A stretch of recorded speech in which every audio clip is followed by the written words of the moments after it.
Thank you so much, Carl.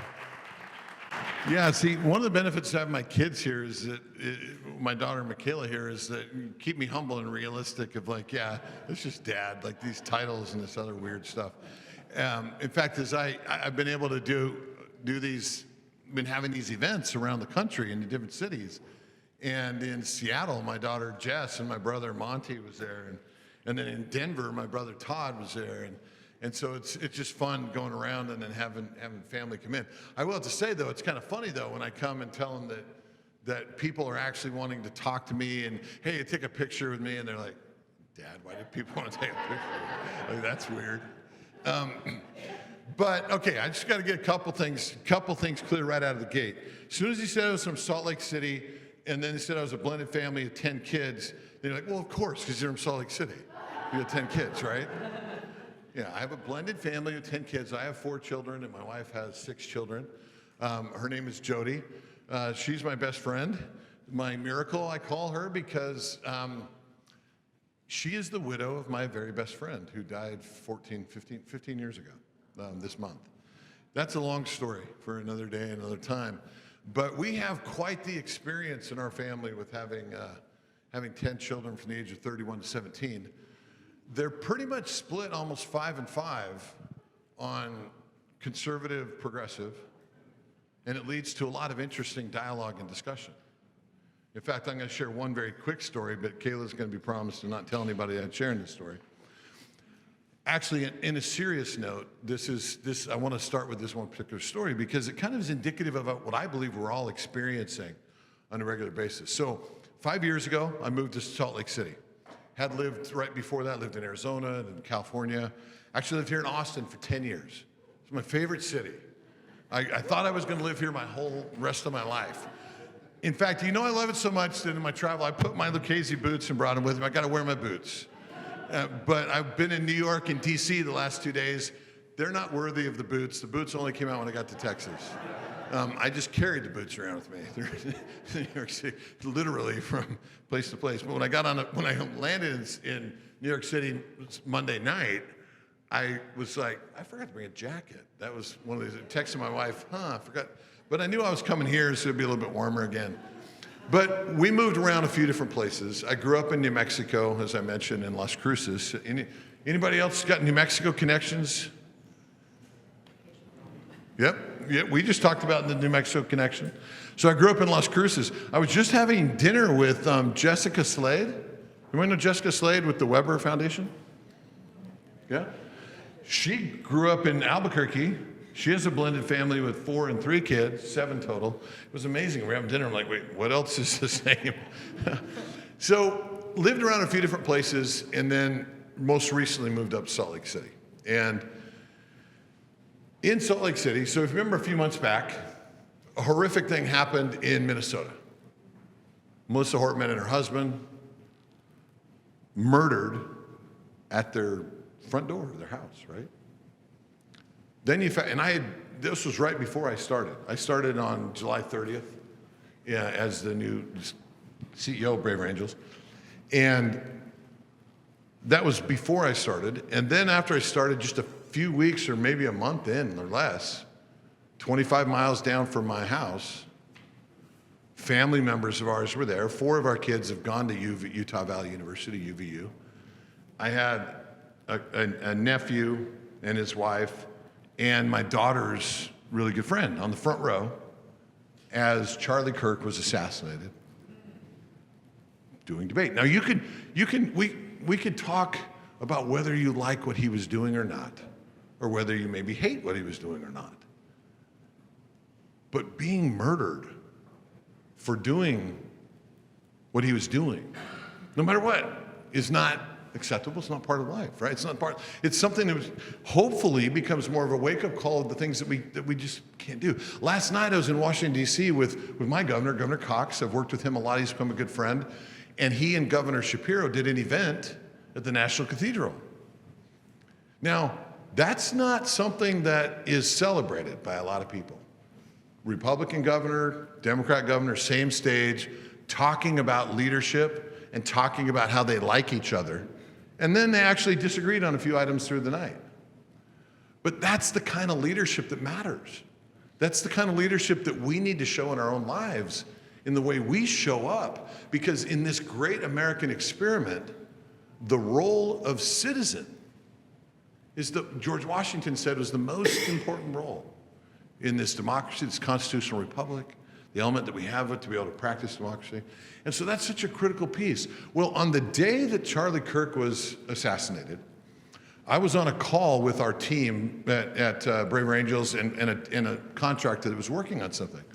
And I got a text message saying, hey, Charlie Kirk was just shot at UVU. And I'm just sitting there going, I didn't know Charlie Kirk. I'm not the target audience for Charlie Kirk. I knew his name, but didn't know much about it. The next thought in my mind was, okay, wait a minute, Charlie Kirk, okay, I've heard that name. He was shot and he's speaking today at UVU. Well, I know we've got people there. I hope he's not hurt bad. And then quickly you find out, no, he's dead. And immediately we went into a lot. I left the call, of course, to go and see what we've got to start doing. And in Utah, there's 7 different people that run national organizations that happen to live in Utah that are in this space. And we know each other, so we started texting each other, and we immediately got on a call and started talking about planning. The leadership team at Braver Angels, within 3 hours, got on and we said, okay, what are we going to do? How are we going to plan? What are we going to respond? In the middle of all that, it dawned on me that I hadn't reached out to my own kids, to my own family. It was all happening so fast. So on the chat thread, I put out a note to our family chat thread, and I said, hey, I remember exactly what I said, but was mostly just trying to say, everybody okay? I know this took happen. Wasn't really getting, I knew that, I didn't know this for sure, but I was pretty certain that my kids would be all over the board of what they thought about this guy.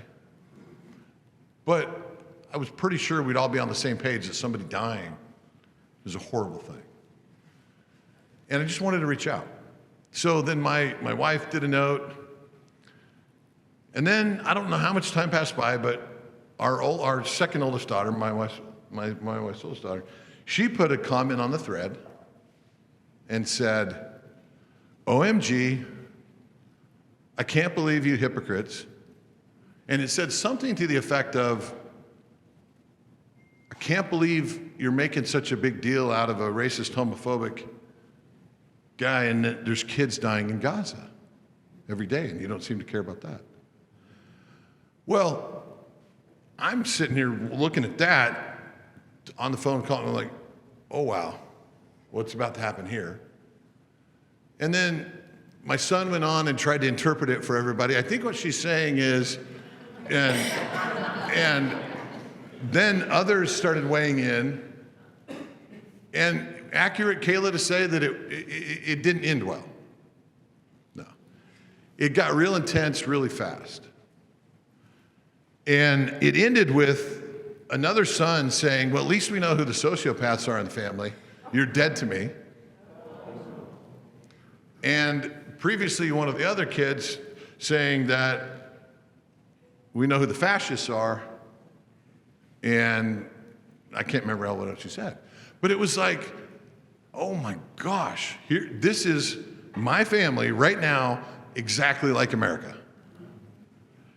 People that know each other, love each other. Now in a blended family, it's a challenge to get all those relationships, especially, we've been married 10 years now, and so a lot of kids are older, some are younger, and so we're constantly working on our family in terms of a connection and respecting and connecting each other, but it was a big, intense moment. I called both of those 2 kids that made that comment. Now I say kids, one's 30 and one's 28.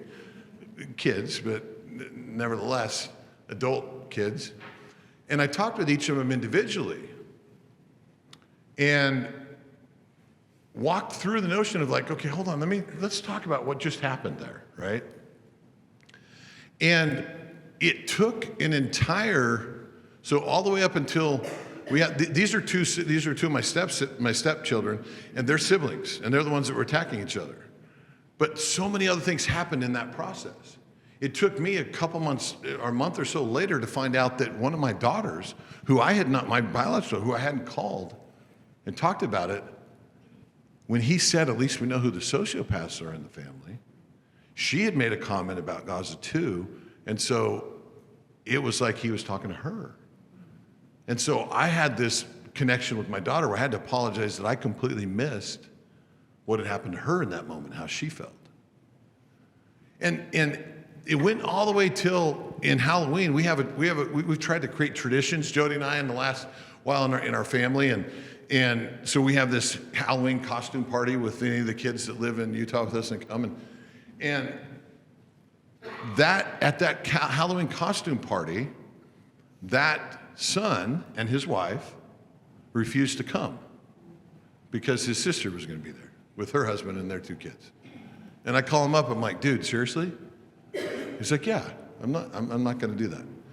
And the last piece of the story I want to tell you on this is that one of the tragedies of that particular choice and that interaction is that my wife's father had been he'd smoked all his life and his lungs were getting worse, and we knew his health was not perfect, but we didn't expect anything that was going to happen that was really significant.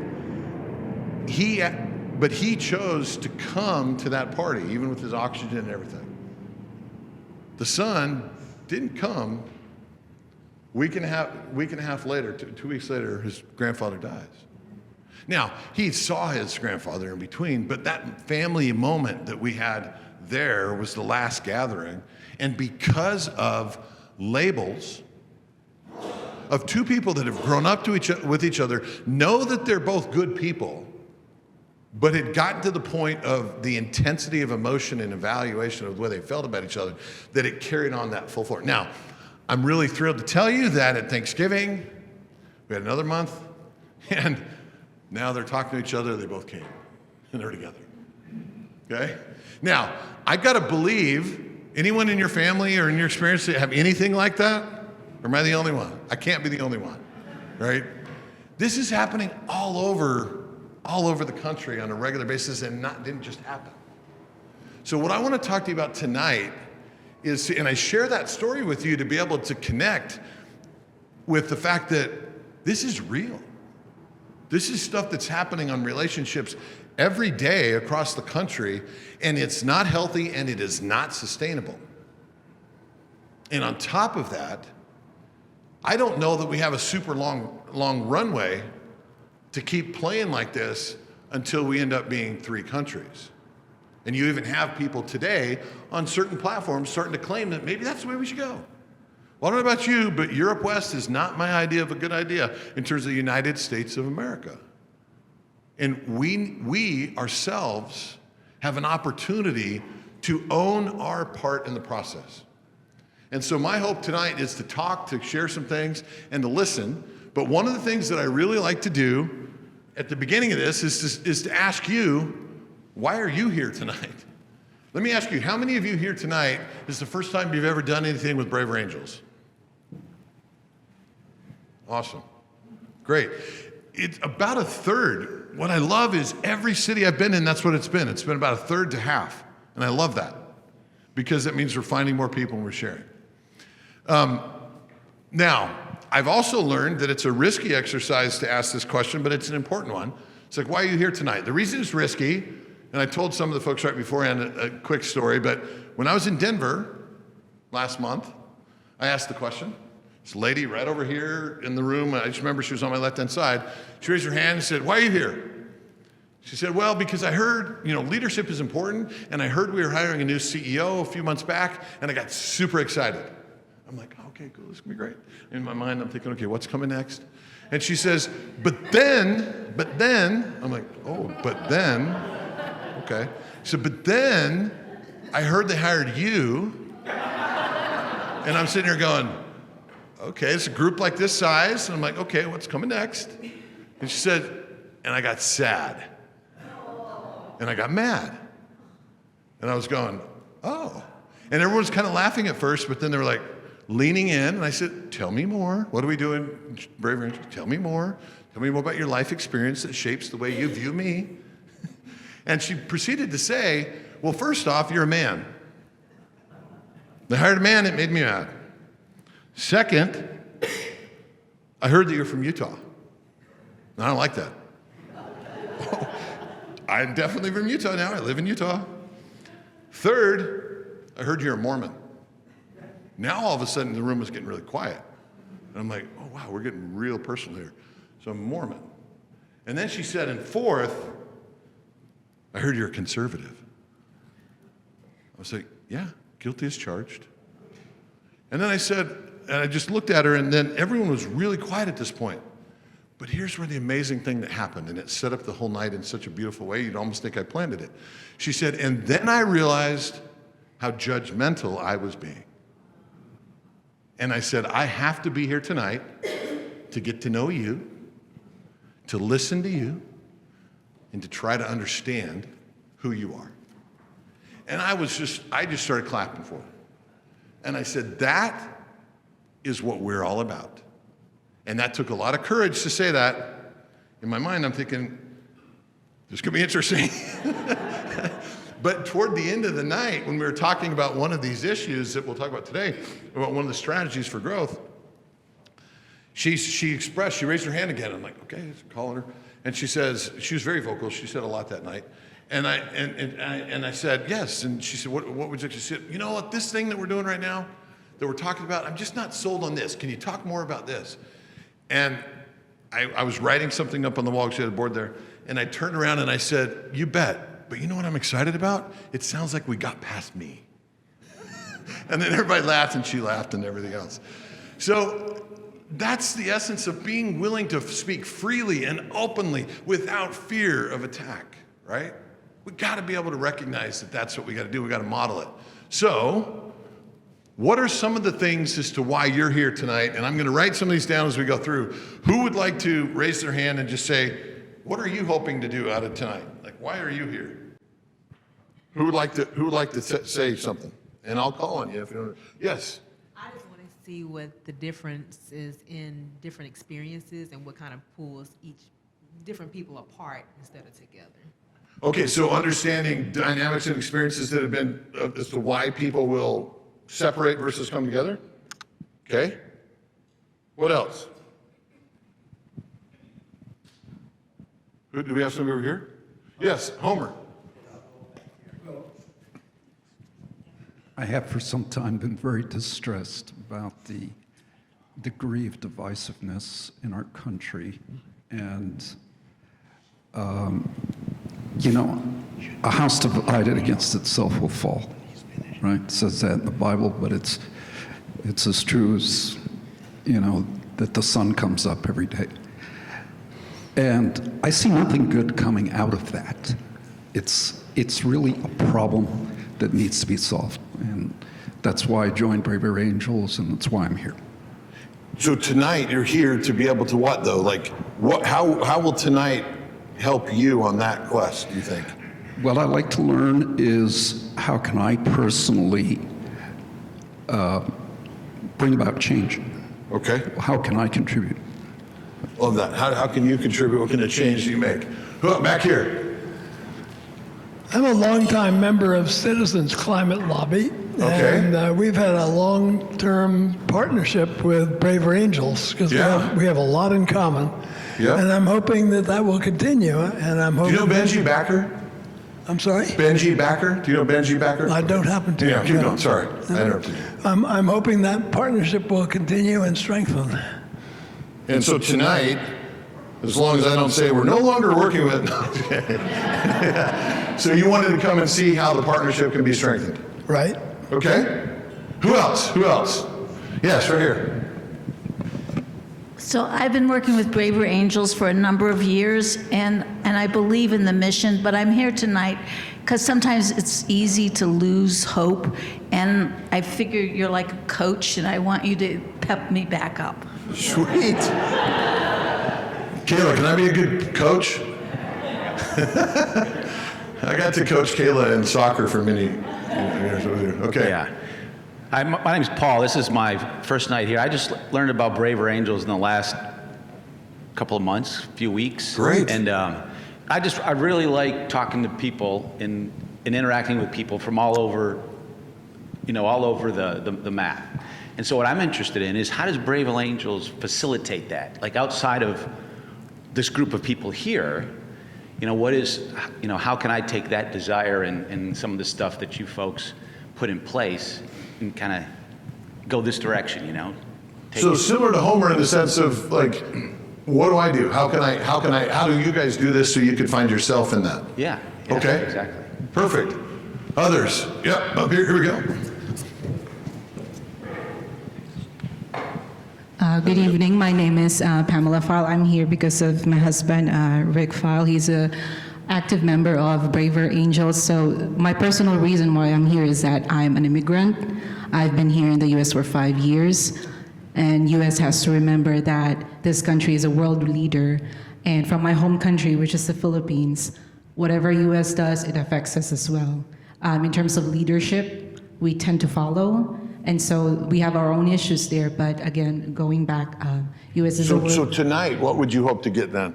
Tonight, I'd like to learn more, understanding more on both sides, and how I can become a better member of the society, and how I can be an effective member of the society, rather, in my own ways, and the way I understand things as well. Okay, love that. Thank you. Back here, yeah. Sorry about that. I'm really thinking primarily about building my own capacity to function in difficult, intense situations, and hopefully to be able to bring something positive to them. I have practiced that a bit and just hope to get new ideas and thoughts. Okay, new ideas. Let's get a couple more here, and there's one all the way in the back here. We'll do two more here and here, in the way back. Go ahead. So I came because I really wanted to see what your vision of the future of Braver Angels is. So it's an existing organization and has a mission statement, and we've all been to other events, or most of us have been to other events. But I was hoping to learn, like, kind of what your vision is on how you want to, as CEO, direct it. Okay, perfect. And then one more. Here we go. Thank you. I joined in 2017. Been to 2 Red Blue workshops. They were fantastic experiences. I think 3 times I've filled out most of the form to get trained to be a moderator for Red Blue workshops, and I always I turn away at the last second. I think I've got 2 boys. I'm a coach. They're 10th grade, 8th grade. I don't want to miss a moment of that. Yeah. And yet I think things seem to be more polarized than they were in 2016. And so I came tonight hoping to get some an inducement, an enticement to fill out that form, to get trained, and to start hosting Red Blue workshops in Austin. Sweet, thank you. All right, let's give everybody a round of applause for that. Thank you. Those are good. Those are really, I really appreciate those, and I definitely feel like we're gonna cover that ground. And I feel like it's really important that this type of exercise that we're gonna go through tonight, we're gonna do some interactivity, but I'm gonna share with you some things, and I'm gonna tell you a little bit about myself and about the organization and where we're going, and I know that we've got a whole array of people who are brand new and some of them for quite a while. So who remembers, like, when was Braver Angels formed? Do you remember? Yeah. Do you remember an election that year, maybe? Does anybody not remember where they were on election day? I was in Philadelphia at Comcast at the client the very next day after the election. It was the morning after the election. We had a workshop planned with the leadership team with 20 people. We had to stop the workshop, and nobody could do anything because people needed to process. So we shifted into what I wish I knew back then was a Braver Angels workshop of sorts with the client, because everyone was like, wait, what? It just happened? But keep in mind that there were some people that were really excited but surprised, and some people that were surprised and quite shocked and sad. And so conversation was difficult then, right? So that's when it was started, 2016. So that means next year is our 10th anniversary. There's another anniversary coming up next year. What's that? 250 years, right? 250 years. Not of Braver Angels, but 250 years of the United States of America.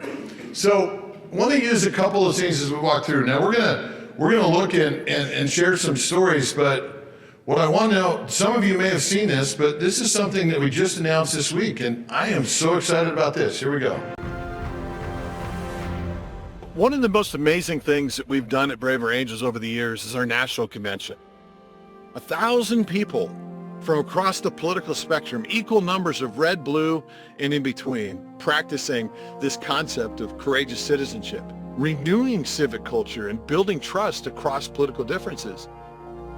Next year, we will hit our 10th year as an organization at Braver Angels. But as a country, we're hitting our 250th anniversary, celebrating the signing of the Declaration of Independence. So, I am excited and thrilled to let you know that we, Braver Angels, are bringing our convention to the place where this all began 250 years ago, and that's Philadelphia. June 25th to 28th, this is a chance for you to think, what difference do you want to make, first in your own life, then in your community, and then in this country, and inspiring other Americans to do the same. I invite you to choose to be a delegate at the 2026 Braver Angels National Convention in Philadelphia, Pennsylvania.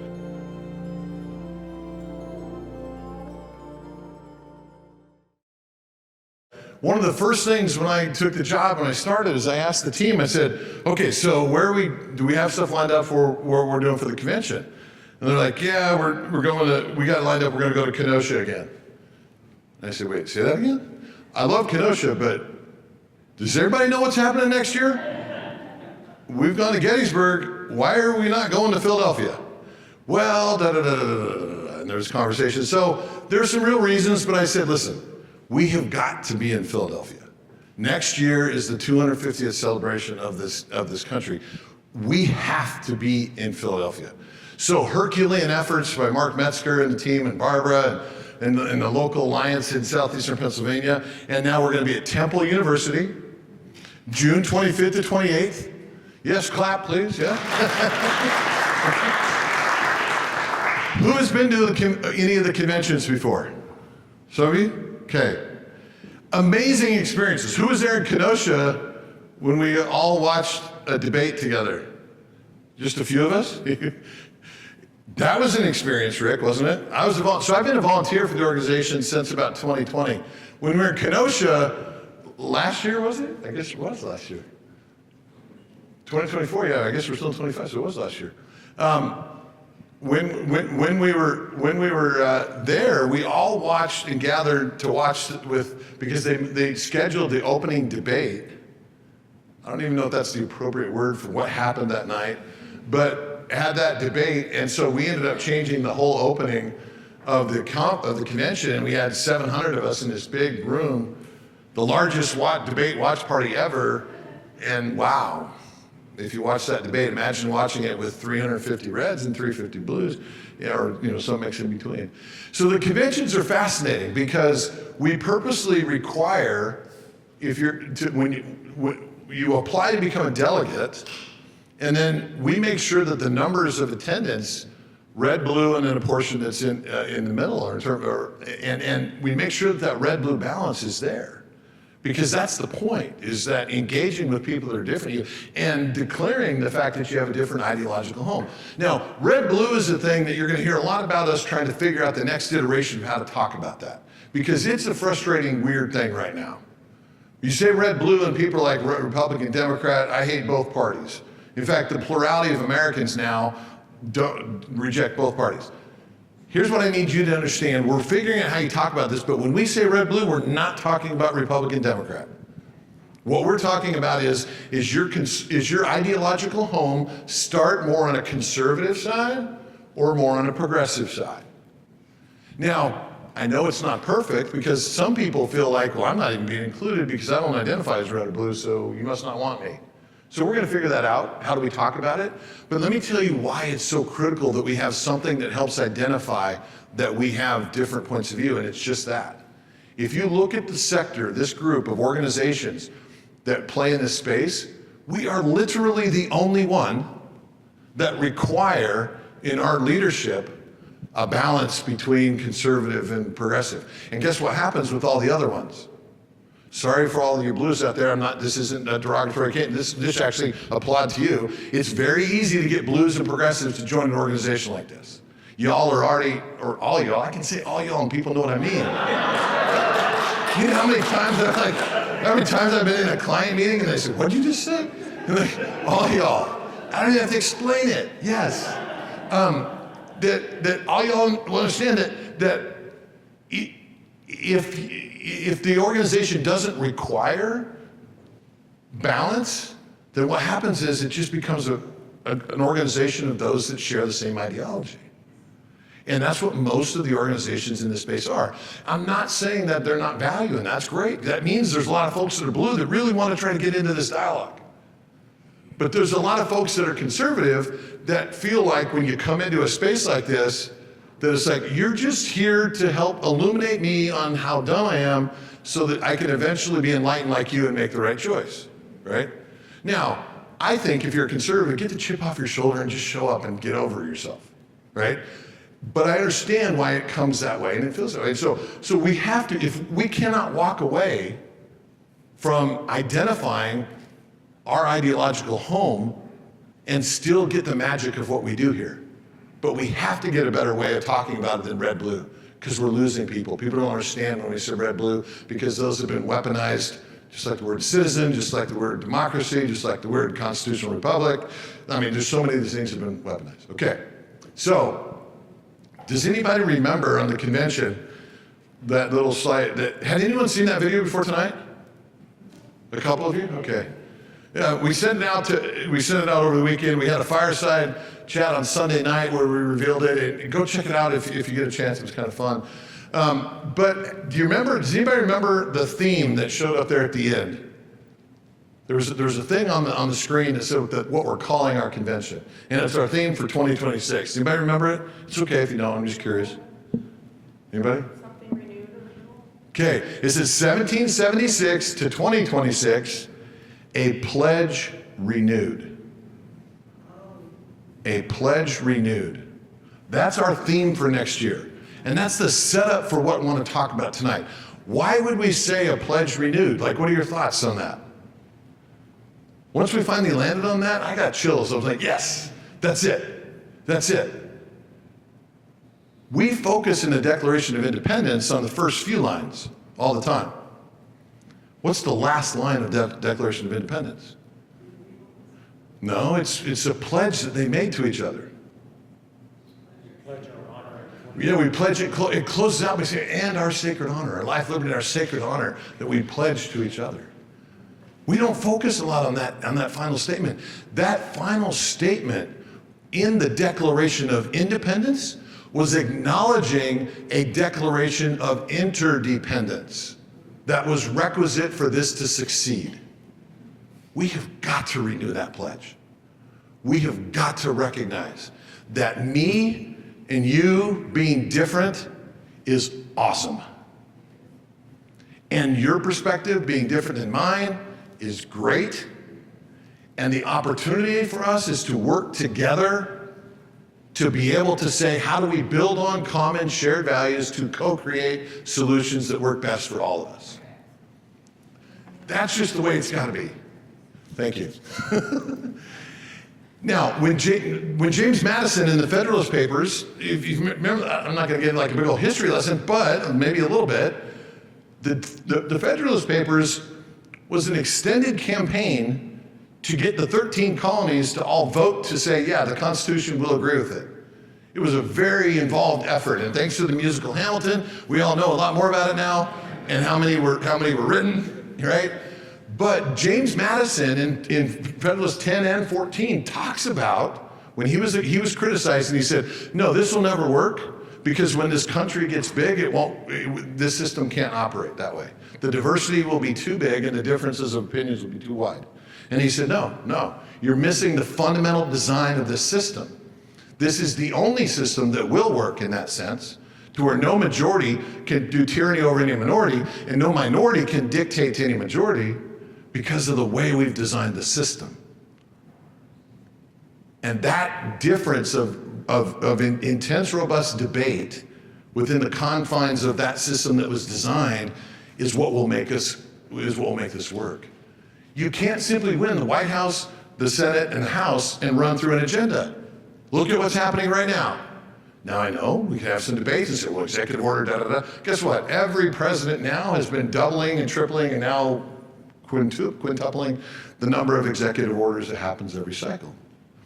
But even so, with the Republican in the White House, the Senate, and the House, they still cannot run through their agenda and just have everything done. Why? It's not meant to be done that way. It's meant to be done with Reagan and Tip O'Neill type debates and working together and compromise and building on shared values. The system doesn't operate where the game is, we win everything and you get nothing. But every election is framed as an existential crisis. My tribe, if we lose this, how many times have we heard, if we lose this election, then everything you know, da-da-da-da-da-da-da. Not true. All part of an orchestrated effort to control money and power, and it's really easy to do that through fear. So our whole point on this with the Pledge Renewed is to try to say, hey, look, we're going to all go to not Kenosha, we're going to all go to Philadelphia, and we're going to go back to Kenosha, it's awesome, don't get me wrong.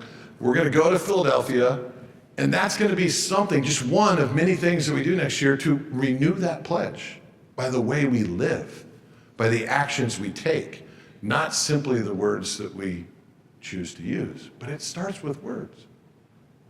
Now, what I want to talk to you about here tonight is why this matters to people in people's lives and how they make a difference on this. Now, we're going to have Simone. Where's Simone? Oh, Simone's right here. I've asked a couple people to share a story, a turning point for you in your journey of Braver Angels. Thank you. Can you guys hear me okay? I'm not used to microphones. Okay. I got to pull up my notes or I'm going to miss something here. So I've actually known about Braver Angels for years, but I'd never attended a live Braver Angels event until this fall. I think it was because I was afraid of being honest about who I am and what I believe. You see, my family is very progressive, so coming out as gay was very easy. But coming out as a conservative has been extremely painful. So much so that after the election in 2024, a close family member was verbally abusive and told me she would never speak to me again if we weren't family. I lost a lot of hope after that, to be honest, and I withdrew from many interactions. In September, as we've already talked about, Charlie Kirk was murdered. I was in shock because the America that I knew totally changed at that point. I never thought, and I think so many of us never thought, that you could be killed just for expressing your views.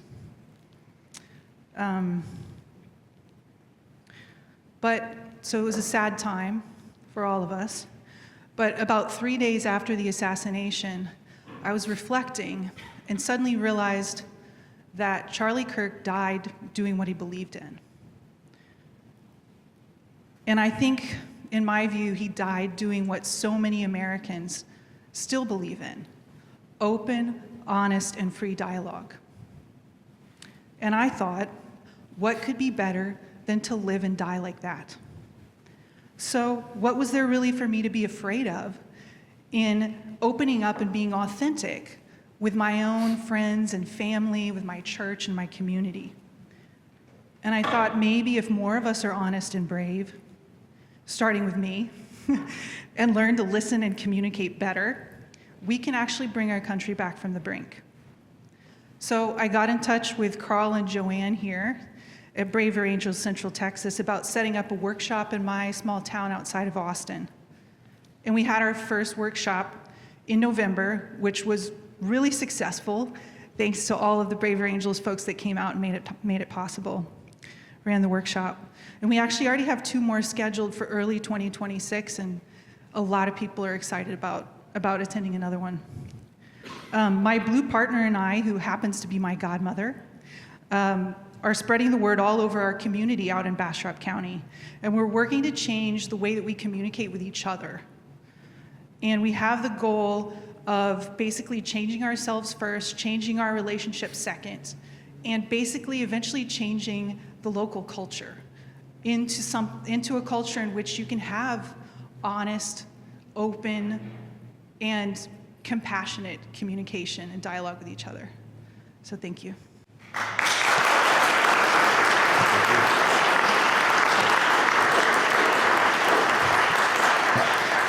I hadn't heard your story, and it's a perfect, like, at the end you said, start with ourselves, then with each other, and then culture, right?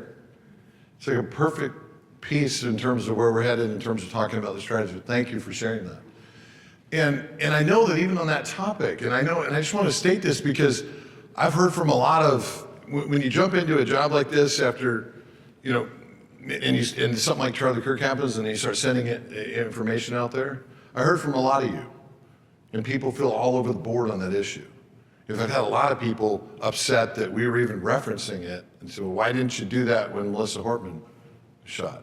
And I was like, well, I wasn't here. I don't really know exactly, but I also know that something happened in society where that took off. In the same way with George Floyd, why was that the one that took off? Well, you could argue and debate. But my point is that even when you hear that story right now, there's things that you could relate with, but I also know that you may have things that you feel very differently about. Anyone know John Wood Jr.? He's one of our national spokesperson. He's become a good friend.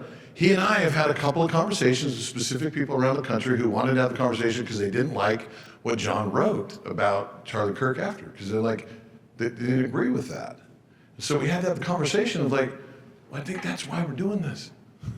is that everyone's not going to say the same as you. So I appreciate you sharing that and going through that.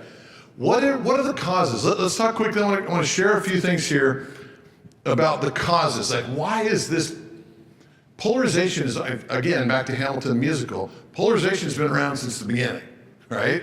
There were people that didn't like each other. At least we're not doing duels like they did back then, right? But what's different now is the toxicity of that polarization. It has always been, I'm right and you're wrong. It's now, I'm good and Rick, you're evil. I don't even know you, but I heard you were from Utah and you're a man and you're Mormon. You're evil, right? Those labels get us to quickly say, I'm just going to make that assumption. Now, when we make labels on something and it gives us this feeling that we can do things that we would never normally do if we were just connecting. Like, Devin, it'd be like me coming up to Devin, I would never just come up and punch you in the face, right? At least I hope not, right? What about if we were driving in a car and you cut me off? We act weird when we're in cars because it was like, oh, there's not a real person driving that car. I'm going to act like a weirdo because I'm mad, right? It gives us permission to do things. Quick story, on a very personal level for me, these kinds of things happen when we get overly focused on our tribe and and there's a lot of scientific evidence to suggest that we fear social death far more than we fear physical death. And so when we're doing something in service of the tribe and the loyalty of the tribe, then we will go beyond the things that we would not normally do. Quick story, Boys State, they do it here in Texas, don't they? Boys State, Girls State?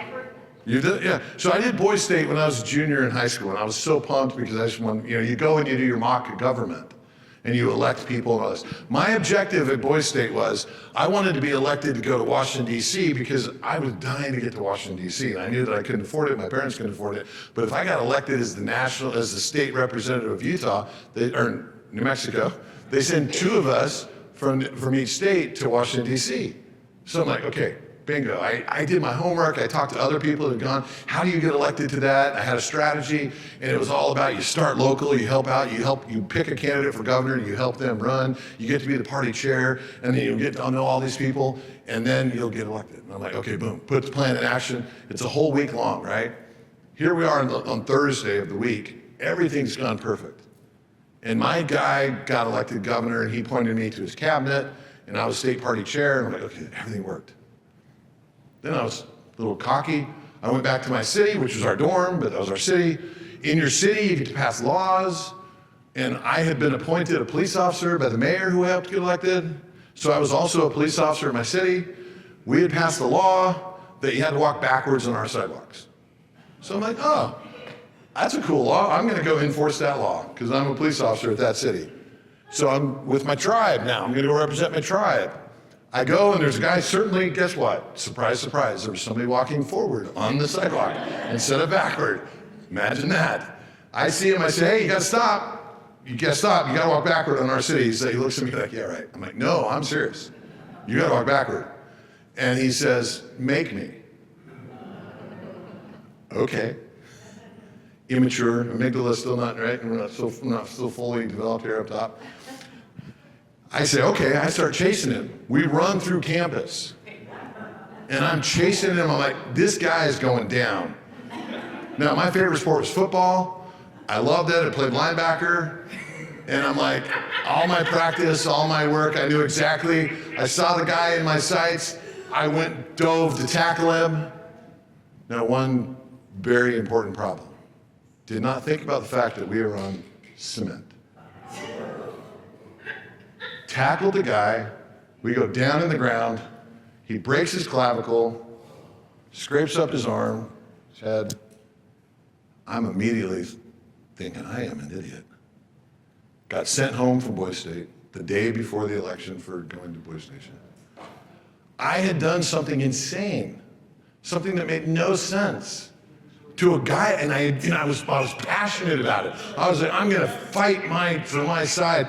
I'm gonna take, I could have hurt him so much worse than I did. It shocked me that I would do that. That's happening all the time now because of these trends and these things within society. So when I look at it, the things that matter first is isolation. Right? We're the most connected we've ever been. Yeah, right. I don't know why they call it social media. It should be called anti-social media. We are the least connected. And so isolation, we're isolated, we do weird things. The electoral incentives, everything right now, when the two parties and the control of the primaries and the incentives there, it's all rewards, punching in the face rather than talking. When you look at the lack of community gathering places, we just don't have the places where we get together and see each other. And the people that we do see are just the people that are just like us. And that's not healthy. I grew up in New Mexico. I was talking with Jessica at dinner tonight about this, and I'm like, I didn't realize there was a thing as race, because I was a minority where I grew up, and I thought that was normal, that we all were sort of different. But nevertheless, those things exist when we don't have those gathering places. And then finally, the digital and the attention economy, right? We all love swipe and then get something delivered by 1 p.m. and that option, well, if you do it this day, you'll save it. No, I want it 2 o'clock this afternoon. Why do I need it at 2 o'clock this afternoon? Because I can get it at 2 o'clock this afternoon. That digital attention economy rewards short-term and rewards outrage in the political environment.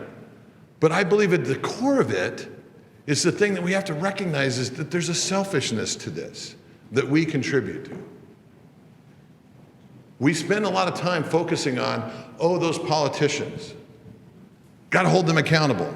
I agree, but they didn't just show up there. We voted them there. We don't just randomly send 435 people to Congress every 2 years. Like, oh, how'd that happen? Well, because we vote. Now, yes, systemically, all these incentives are here, but these are at least some of the 4 things. And so if we're going to make a difference on this, we have to understand and identify what we're going to do. So what we did in the first month I was here, we talked with a bunch of members. Were any of you on our listening sessions? Some of you? Yeah. Those were fun. We're going to do more of them too. Talked to 510 people in the first week I was on the job using this platform to just say, hey, what do you see what we do? Through a process, Steve, would you agree? We had an offsite with people, a lot of back and forth, right? And is how we arrived at this concept. It was amazing when it came together. This is the new vision statement, and Rick, you want to get an idea where we're going with this. This is the new vision statement of Braver Angels. Very simple. We envision an America where courageous citizenship is the honored norm. That first phrase alone is the one that gets me the most excited and hopefully helps you understand exactly what we're trying to do. We're trying to get social currency and a badge of honor around behaving with what we're calling courageous citizenship. Now, when we do that, we're going to renew civic culture and build trust across political differences. That's a refined version of the vision statement of the organization. Now, so what's our role in that? That's the mission statement. We inspire and equip Americans to practice courageous citizenship through skill building, through convening, and through collaborative action. That's our role as an organization. So if you're hearing this for the first time, that's what we're trying to do. Now, 2 parts of this are leading to a strategy for our first ever strategic plan for our next 5 years. And we believe it's about inspiring and equipping. And the inspire part of it is we have got to get with everyone who's working in this sector of bridging and depolarization and so forth, we're calling it courageous citizenship. We've got to get 15 million Americans in the next 5 years to embrace courageous citizenship and stand up for it. But let me tell you what you didn't hear me just say. That doesn't mean we have to get 15 million Americans to join Braver Angels and do 4-hour workshops. Not going to happen. At least not immediately. And it doesn't have to happen for us to drive the change.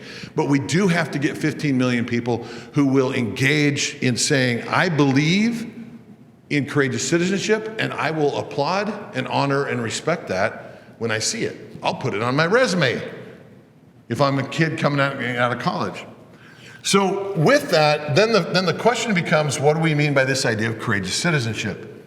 Now, I'm well aware of the fact that and Pamela, as you were talking, made me think of it.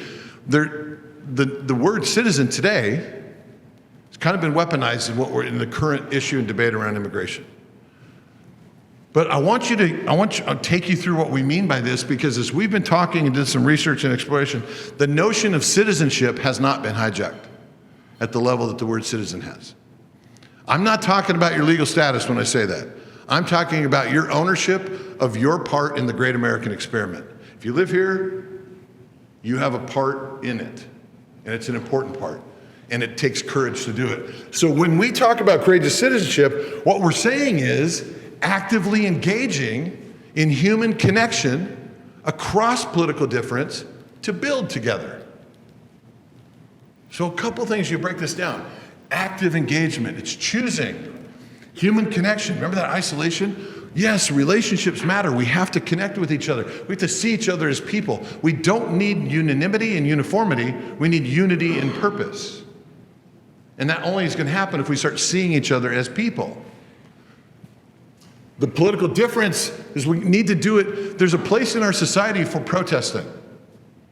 But what happens when you protest? You get all the people that agree with you, and you go down and you say, change has to happen. That's a beautiful part of the American experiment. That's not what we're talking about. We're talking about go find the people that disagree with you and talk to them and find the common ground, and don't wait for elected officials to do that. Own it yourself, because we're part of the process. So when we dig into this more deeply, I want to toss out this idea. This is an interesting one. A friend of mine, Matthew Barzun, I had breakfast with him up in New York yesterday, I think it was yesterday.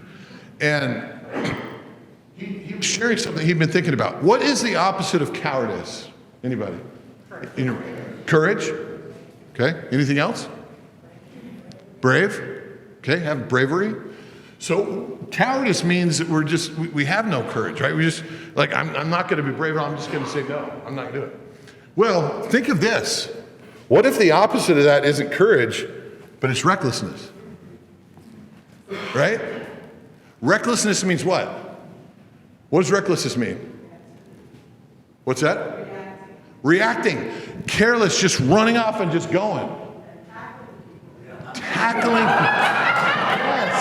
Yes. Completely reckless. 100%. 100%. That reckless, great connection back to that. That reckless, because I had lost all thought on what I was doing. Both cowardice and recklessness are dangerous. Courage is in the middle, right? Courage is not cowardice, it's not reckless, it's intentional, and it requires bravery. That's the sweet spot. That's what we're looking for when we say courageous citizenship. Now, another one, and I thought the way Matthew did both of these really blew my mind. Okay, discord. So what does discord mean? What are some definitions of discord? What's that? Disharmony, out of order, like just chaos, just kind of chaos, right? Contention. What would be the opposite of this? Harmony? Maybe harmony's this, I think harmony's in the middle. And then, Devin's running right to it. He's too far ahead. and then at the other end is like order or authoritarian. Bingo. Okay, discord and unison are the opposite. When you apply it to politics and to society, both are dangerous. If unison, think of unison as everybody's doing the exact same thing. We've seen that movie in history. Discord is everyone's doing not chaos. Seen that movie in history.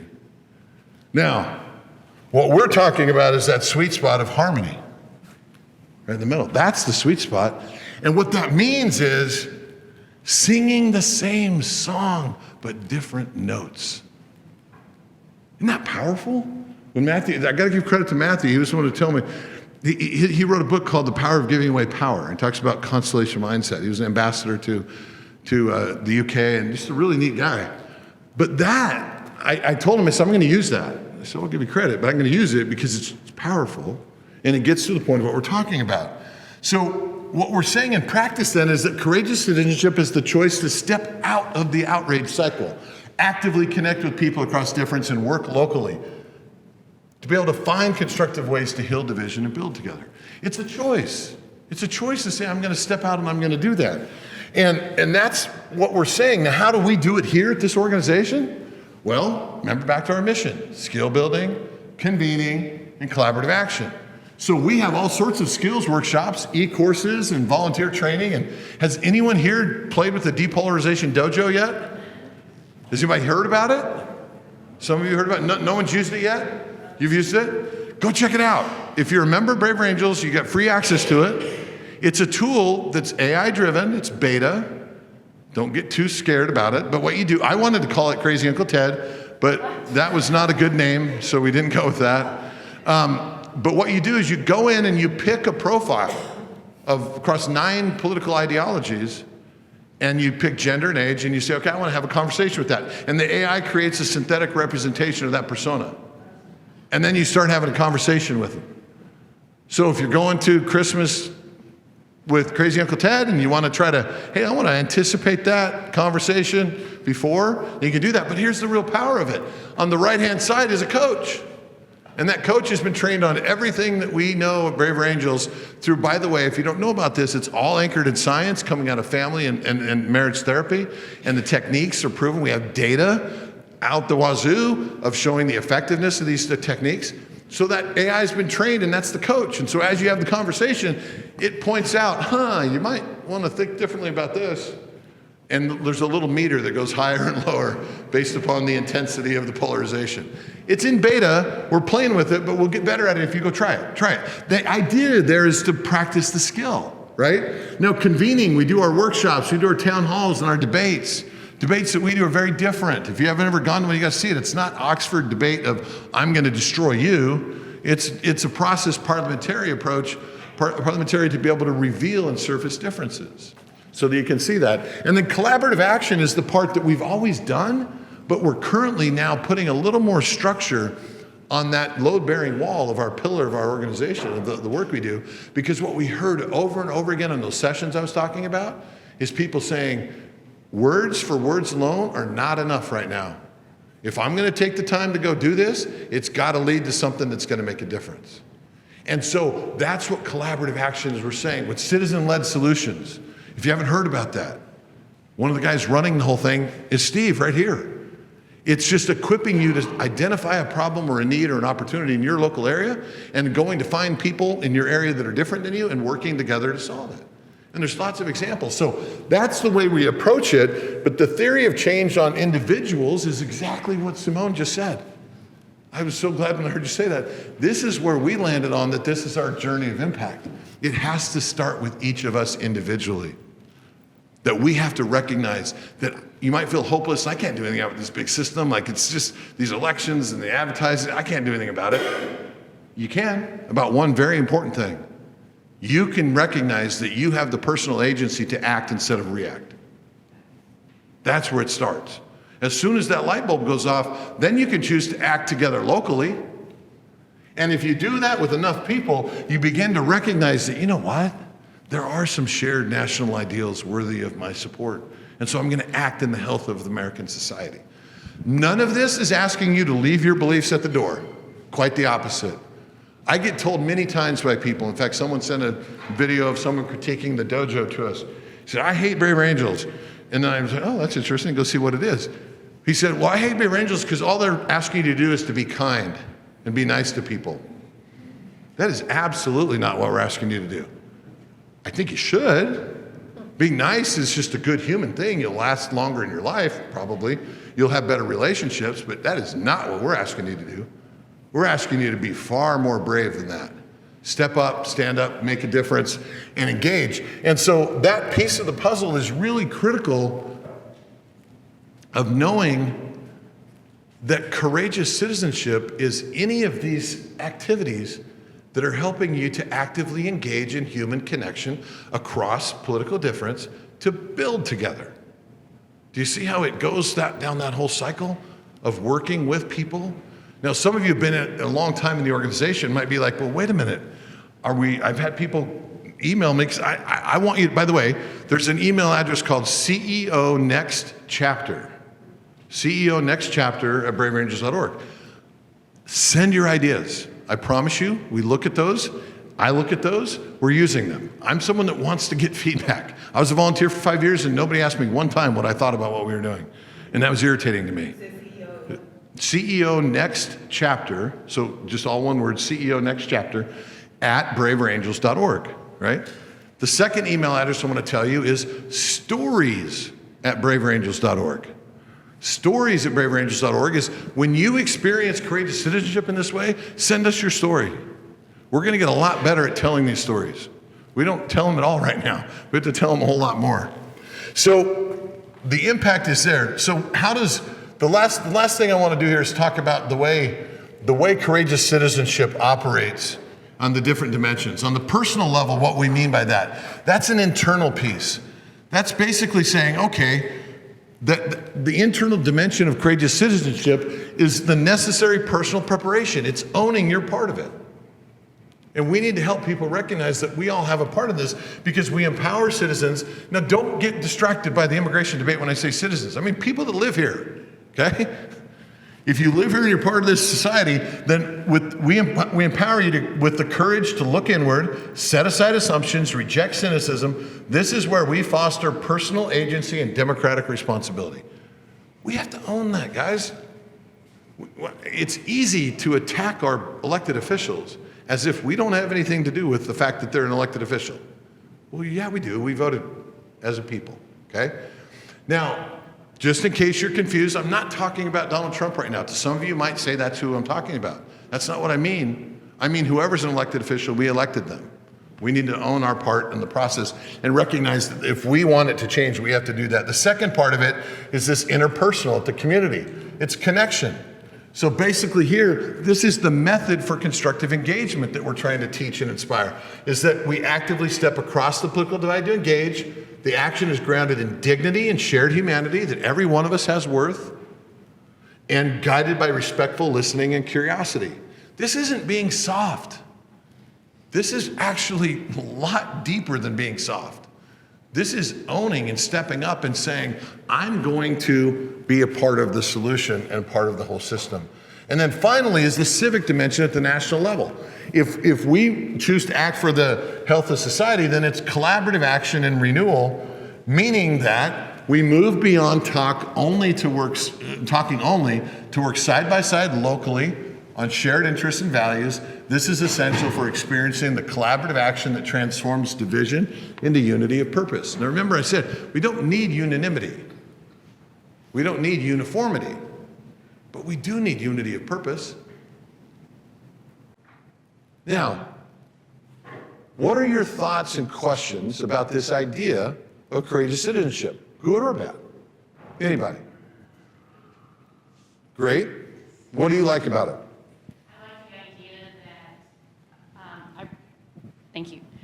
A while back, I read a book by Lencioni, I think it was his name, Five Lies About a Team or something like that. But anyway, they talked about building trust. And trust and working together is not about agreeing or being nice to each other. It is about the ability, the opportunity to have sacred conversations that are open and honest, even when that's hard. And knowing that that conversation doesn't just stay there, but that you come to a common understanding and you go out with one voice. And I feel like this is very similar.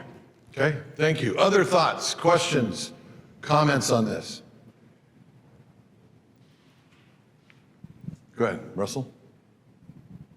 Yeah, I had no trouble getting over the state that you live in, just to settle that right up front. I'm fine with New Mexico. But Wait, we're talking Utah or New Mexico? Oh, whatever state. Okay. Oh, Utah, you're right, you're in Utah. You were from New Mexico. Anyway, I do want to challenge you with a question, and that is, you talked about taking this vision, this strategy to connecting and engaging with 15 million people. I'm not sure how we get from here to 15 million people. Good. What are the how do you make that transition? Perfect. You set me up perfectly, because all I told you before was the inspire side of the strategy. So what we're saying is we have an inspire and we have an equip. Remember, the mission statement is that we inspire and equip Americans to practice. The inspire is to get 15 million people that believe or will embrace or give a thumbs up on social media, others to courageous citizenship. The primary strategy what we're doing right now is we have a group that we've set up called our public engagement group. And it's working externally with other organizations, and it is getting to courageous citizenship in a definition. What we're trying to do is get these other organizations to agree, say, can we all call this something that we all agree on? Maybe it's gonna be courageous citizenship, maybe we have to do something else, but we can agree on what the principles. So this last Friday, we had about 67 representatives from different organizations, and we brainstormed, okay, we showed them this, and we said, now, whatever you call it, what are the underlying principles and values that we can all agree on? And we're getting to that. And so part of it is working with other organizations, because we don't have to all do it, Braver Angels. It's like anybody that's doing this. One of the challenges is we don't know each other that are doing this. Did you know that National Civic League has a database that suggests that there's 12,362 organizations doing stuff like this in the US? That's insane, in a good way, not insane in a bad way. No, a lot of them, 97 or 98% of them are hyper-local, like some guy in a neighborhood in a house, But that still leaves a lot national. So there's a lot of people do it, but we don't know who each other is. And so we have to try to figure that out. The second part of that strategy is to work with our braver media. You might know Wilk Wilkinson, Derate the Hate. Wilk's so awesome, I love Wilk. His story, if you don't know his story, go check out his story, it's fascinating. With Braver Media, what we're doing is leveraging and finding the credible sources, podcast authors, people that talk the language of a subculture, and saying, how do we recruit some of those folks and bring in their podcasts and promote it? Then on Braver Arts, how do we use art and culture and music to connect to that culture? And then with our National Ambassador Program, are any of us do we have any Braver Angels ambassadors here that are trained ambassadors? 1.5? One and sort of? We have a lot in Central Texas. They just didn't count, but a lot of them are where Roxana lives in New Braunfels. They have the highest concentration of ambassadors in all of our all of our alliance. In New Braunfels. Yeah. Is the amusement park still there, or there, Schlitterbahn, that's what it was. I was like, I remember Schlitterbahn. Yeah, so the ambassador program right now exists that if you want to join the organization, get involved, one of the things you can say, hey, I want to be trained as an ambassador, and it's basically train you on how to talk about Braver Angels. Now, Roxana, there's going to be a lot of new content we're going to be bringing in with this, right, to help with the next chapter. But what we're going to do with the ambassador program is actually also, in addition to that, we're actually developing a national ambassador program where the team is working on 5 priority target audiences of types of people. And what we're going to do is within each of those 5, we're going to go find credible messengers to recruit them to be national ambassadors. Because here's the deal. Humans, tribal nature of humans isn't bad. We're a tribal, it's just who we are. Tribes are good. What's bad about tribes is when society and all the incentives in it pit tribes against each other as the only mode of survival. So the thing about a tribe, though, is if you think about yourself and whatever circles you operate in, the people you trust at the core are going to be the people in that circle. So we have to find people. We're looking at which audiences do we think are the most important to grow that following of courageous citizenship, and then recruit that. But that is one strategy. The core element for growth of Braver Angels, you notice everything I just said, I didn't even say Braver Angels once. Because let's face it, this effort is not about Braver Angels. Braver Angels is a method to carry this out. Braver Angels on the equipped side is and what I mean by that, just to be very clear, if we grow Braver Angels to be massive and have all this other stuff and we haven't changed culture, then what was the point? I didn't leave my job to come do this job to just have fun and not change culture. You gotta change culture. So that's why that part's critical. But the equipped side of the equation is taking our alliances, and this is where we're putting in the bulk of the energy right now, and growing that. Now, let me tell you where the numbers are right now. We have 80,000 people on our subscriber list that we send stuff out to on a regular basis. By the way, we send a little too much, and we have to get better at how we do that, and not as long. And more video and all this sort of stuff. We're getting better at that, I promise. We also have 15,000 members who are dues-paying members right now. We have about 2,500 to 3,000 active volunteers that are like super volunteers. I'm talking like active doing this stuff around. That's a lot. It sounds like a low number at the whole site. It's a lot in terms of the space. Here's where we believe we need to get over the next 5 years with that. We don't have to get that to 15 million. But what we do believe when we've looked at it and studied and tried to say, okay, what are hypotheses? In 5 years, we got to get 80,000 up to 1.5 million. That means 1.5 million who say, I want Braver Angels to send me something that is meaningful and I want to read it and pay attention or watch it, hopefully, because we use video a lot more. That's a doable number if you start thinking about it. Say, okay, you can start putting strategies against that. And that's why we have a team working on that. If you get to 1.5 million subscribers, then that allows you to grow that 15,000 to 150,000 who are dues-paying members. Not all active volunteers. That active volunteers of about 3,000, we've been talking about, do we have to get that up to 30? But more of the data that we've been looking at now, and I'm being very transparent with you because we're working on this right now. We've never had a strategic plan before, but we have one that's about ready. That 3,000 people needs to get up to about 15,000. We don't even know if it can get much bigger than that in terms of super volunteers. That's a lot of people doing stuff. I'm talking like 20 to 60 hours a week that people that are in that group are doing. Maybe some of it 4 or 6, but a lot. So that's the strategy, and here's how we're going after that. Number one is we're reimagining the way we help set up local alliances. Because we believe local alliances need to have a simpler, consistent toolkit that says, okay, you got a red and a blue, and maybe and in between the 3 of you that want to come together and you want to start it, or if there's 2, you have to have at least the 2. You want to start an alliance, then here's a toolkit with all the best practices of how you get started. And here's a simplified, right now you go to our website, you're interested in doing this, we show you about 150,000 things that you can do. That's awesome, except for when it's not, because it's hard to decide, what am I going to do? We're simplifying that down to get 3, no more than 5, but somewhere between 3 and 5 different journeys to say, I want to get involved, and here's the 3 ways I can do that. So if we can get the alliances simplified with a toolkit with 3 to 5 journeys that people can join on, then all of a sudden you're equipping alliances to be able to engage with their people what's needed in their local area. The second thing is hyper-local and connecting with other organizations. At 12,362, we have 400 of them in the Braver Network, but we haven't really leveraged it yet. So what we're saying is, let's get those local organizations and let's use technology and other tools to connect so that you can find each other. One of the things I thought about recently, and I hope this makes sense why I'm sharing it this way, you can move into any neighborhood in the United States of America and go online and find out where there's a sex offender. That's a good thing from a safety perspective. I understand why we do that. But what if you could go online anywhere and find builders, find courageous citizens? and find your neighbors who are part of this 12,360 organizations. They're around you, they're in your neighborhood, you just don't know each other. And so we're working with organizations, the second thing. The third thing on this is that we are working to be able to enhance the ability to simplify the way our programs get delivered, so that we can then scale some, like the depolarization dojo that we talked about. That's an example using technology to scale the practicing of it, right? Now, I've gone on and talked about things. I was looking at the list as we were walking through all this. I just want to make sure that we've covered all this, and then we'll have any other questions that you want to talk about, and then time to talk across the board. I think we've heard about some experiences, but where's Marie? Mary. See? Okay, I'm going to call people out because somebody told me it was Marie, somebody told me it was Mary. Speaking openly and freely. Okay, can you tell us your story? Oh, I guess there's a mic.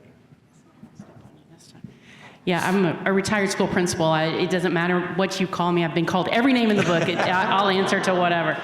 My name is Mary, and I was with some friends of mine, politically aligned, and one of them said, I'm going to step away from the party and get more involved in Braver Angels. And I asked her, tell me more about that. And she told me a little bit about Braver Angels, and it really resonated with me. And so then about a couple weeks later, I went to an in-person training about the philosophy and the grounding principles of Braver Angels. And what I heard there was this, that collectively research shows that red believes certain things about blue and vice versa. And so I'm like, okay, cool. So generally, red believes that blues, I'm blue, I lean blue, are anti-country, anti-guns, anti-baby, anti-religion. And I thought, shit, that's not me. Like, they're not talking about me. And then I got mad. I was stunned. And then I got mad. And then in my head, I was like, you don't even, and then I realized, oh my gosh, I've got one finger pointing at you and 3 pointing back at me. And in that moment, I realized if they believe that about me and none of that is true, then what is it I believe about them that's not true? And it was an epiphany for me, a true aha moment. And then a few months later, I was able to put that into practice. I'm the president of Riverside Pride in New Braunfels, and we put on our annual Pride Festival. And ours was in October, just 6 weeks ago or so. And we have drag queens, and it's a family-friendly, all-ages kind of event, except that one of our drag queens on their own personal website had put the word titillating about their performance.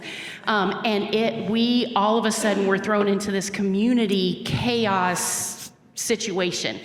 And it was really difficult because we knew on our side, like, we told them to take it down, we fired them, they're not coming because it doesn't align with our vision of what Pride is. But on the other side of that, people who don't know anything about Pride and they're not involved in that community and they've not seen drag shows, or the only drag shows they've seen have been adult-based, which are certainly out there, but so are kid-friendly ones. And we were having such a hard time figuring out and wanting to fight about, you're talking about us. We are family friendly and parents ourselves and all of those things. But I had to take a moment as the president of the organization to consider parent perspectives, community values, the purpose of Pride, just all of the things. And it really helped me to be able to step back and accept that feedback and to start conversations that resulted in understanding more so than where we started. And the situation turned out great. We had a great event,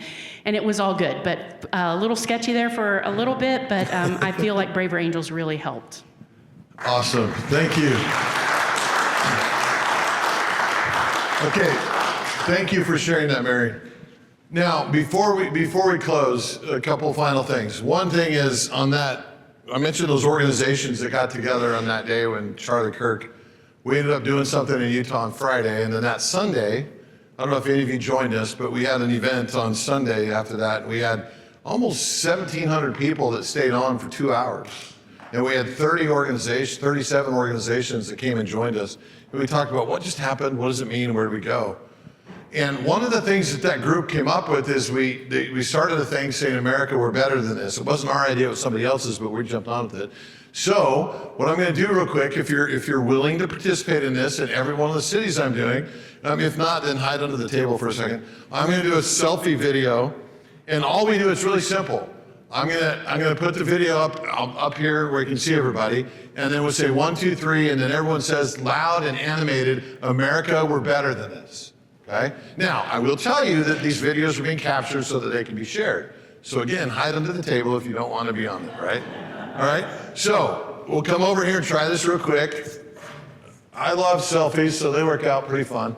Okay, and then I always have to maybe somehow get my eyes in there. All right, here we go. Okay, I'll say 1, 2, 3, and they say, America, we're better than this, as loud as you can. Ready? 1, 2, 3. America, we're better than this. Woohoo! Okay, good, thank you. Now, a few final words, and then we're gonna, if you can, what we'd like to do is line up on the stairs up there and there, and we're gonna take a picture looking that way of everybody that's here. If you're willing to do that, we'll get everybody together, and then if you want to stay and talk, and we'll go walk through. But I want to share with you one more story who couldn't be here with Jade. Hi, my name is Jade, and I recently attended the Red Blue workshop hosted by Braver Angels of Central Texas, and I just wanted to share my experience. So since I was very young, I was always attracted to subcultures. I grew up listening to punk and heavy metal and reading all sorts of weird books. So naturally, I spent most of my life as a political radical. I was very far on one end of the political spectrum and pretty intolerant of anybody that fell too far away from where I was. But after, a series of interesting life experiences and getting older, I started to kind of undergo my own political awakening or transformation. Unfortunately, this was around 2019, 2020, when it felt very uncomfortable, even a little bit scary to speak honestly and openly about politics and social issues. It started to feel like things were getting more tribal, that all of us were being forced to pick a side and then go to war with the other side. So for somebody like me who no longer fit on one side or the other, I felt very alone and isolated and just very discouraged about the state of the country. So I did some research and I found out about Braver Angels, and I was finally able to attend one of their in-person workshops. This workshop was incredible. We explored all the different political stereotypes and cliches, and we talked honestly and openly about some of our preconceived notions about the other side. We sought common ground on some issues. We voiced our true opinions of certain political positions and offered a more nuanced explanation of what we truly believe. And we looked more critically at our own side to see some of the flaws and failures of that side. We listened to each other. We gave each other space and forgiveness and grace. Attending this workshop made me feel a way that I haven't felt in a very long time. I felt hopeful, and I felt excited to talk to people who think differently than me.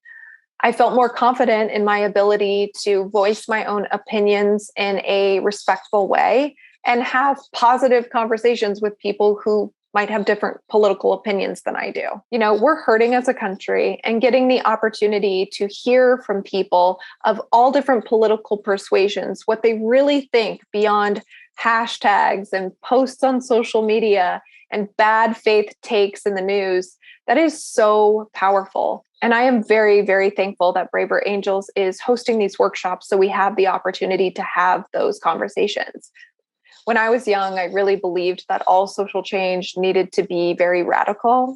I still kind of believe that, but now I see that in such polarized times that choosing forgiveness, civility, and tolerance is just about the most radical thing that you can do. So I encourage anyone and everyone, especially community leaders, activists, and young people, to get involved with Braver Angels. I love that from Jade, and I do. One of the funny things about that I love that she said is, do any of you know Manu Meal, who runs Bridge USA? Bridge USA is a big partner of ours. One of our fastest growing programs is our college program. We have a thing called the College Debates and Discourse Alliance that we run at Braver Angels. We do it with Bridge USA and with ACTA. And that organization, Manu and I we both realized in one weekend at different speeches, we both said the same thing. We both used the phrase, we said, this is the most countercultural movement of our day. What we're asking people to do, which is see and talk to each other. And it is. And that's not a good thing, but it's a real thing. So I want to quickly say thank you to Carl and Joanne and Steve. And who else am I missing for tonight? Thank you so much. Did I miss someone else that I should have said, Carl? There's so many wonderful people in this room. I would be, I know that I would miss someone, but thank you all for coming, especially with the traffic and everything tonight. Yeah. Thank you, Maury, for inspiring talk. Thanks again to the Sumner's Foundation for this and the refreshments. I don't know whether this is totally okay, but I would take some of those paper plates and load them up with some of the goodies on your way out. I just also want to say, on your tables, there's a one-pager that has information about Braver Angels, how to get in contact with them, Braver Angels Central Texas, and it sounds like Maury has a really clear vision, which is nice, and we're happy to try to embrace that and to move it forward. Thank you. Thank you so much, Carl. If you're okay, we'd like to gather up on the stairs and take a picture. I just want to close by saying thank you. We're here to be able to help and serve. This is a volunteer organization, and yes, we have national staff to do this. I was a volunteer, I still am. This feels like I'm on a mission. I'm trying to figure out my life when the thing I did in all my spare time becomes the thing I'm doing all the time. I'm trying to figure out how to get that balance, because it's like, wow, okay, now I'm doing this all the time. But I just want to tell you, I appreciate you. You are the heroes in this work. And let's help inspire people to recognize and understand that if any country in the world we can make a change, it's this one. And what we've heard before, if you studied history, if not us, who? If not now, when? Let's step up. Let's make courageous citizenship the honored norm. Thank you very much.